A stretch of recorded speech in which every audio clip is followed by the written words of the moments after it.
The Twin. My father recently passed away, and my mother asked me to go through some of his things. Some to throw out and some to donate to those in need.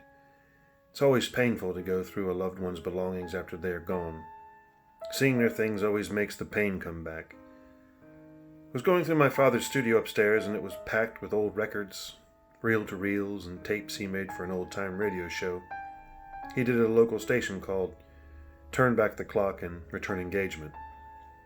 I saw some really good records: Glenn Miller, Benny Goodman, some Everly Brothers, and many more of that time period. I was going through the back portion of the closet when I noticed two 16mm films in a busted old cardboard box. I looked at them and noticed they weren't labeled. I put them aside and didn't pay attention to them until I found the projector that played that type of film.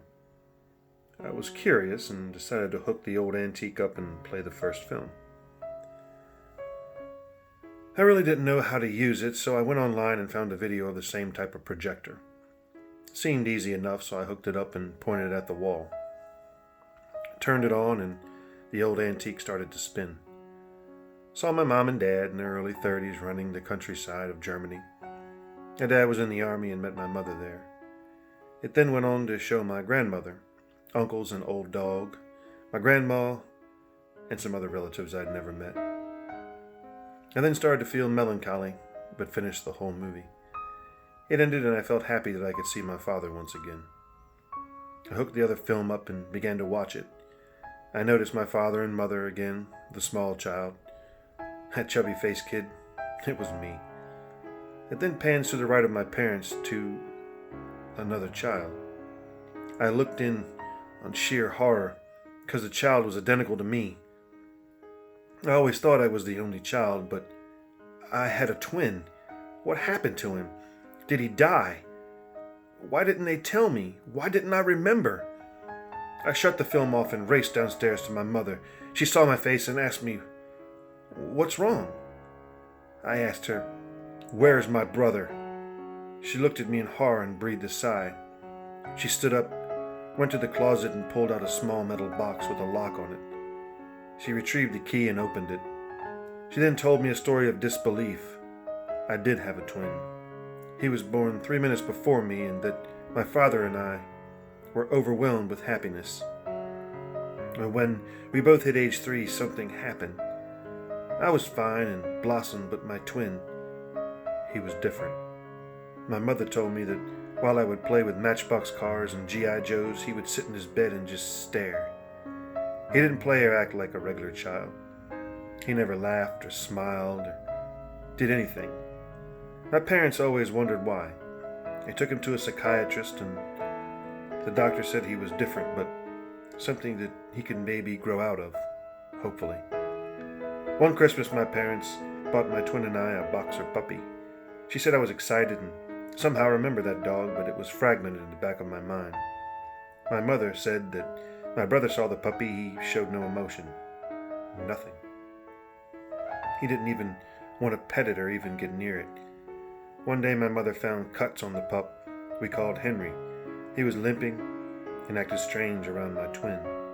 My mother expected that he hurt the puppy and never let Henry out of her sight, especially around my twin. What she told me next would run my blood cold. She was giving my brother and I a bath, and one of the towels fell into the tub, soaking it. She went out to the hallway to quickly retrieve another one, and when she returned, she saw something that chilled her to her core. My twin was holding my head under the water with an expressionless face, like it was nothing. My mother quickly grabbed him and pulled me out of the tub. She phoned my father was working that day, and he quickly rushed home. They knew something had to be done. I asked her, "What happened to him? Where is he?" "He's been in a local mental hospital since he was 3. We couldn't take that chance with you and other kids when we grew up. The doctors said it would be best instead of keeping him in our life, especially yours. We decided to erase him from our lives. We went to see him occasionally, but he acted like he really didn't want us there. We eventually stopped going. We'd get calls from the hospital about him. I had heard another patient there and asked why he assaulted him. He said, I didn't like the way he chewed his food.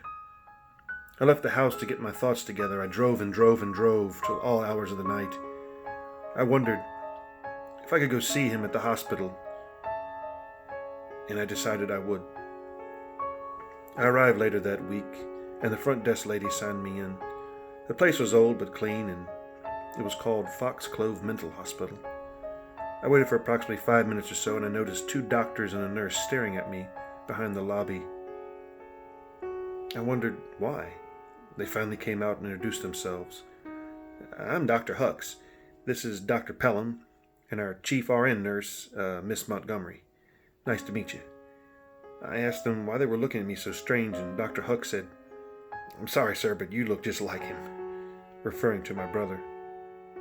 They led me back to a long hallway, a room where there was a chair, phone, and security glass. A few minutes later, he entered. It was like looking in a mirror. My heart raced. He picked up the phone and said, So, you're him. I said, Obviously.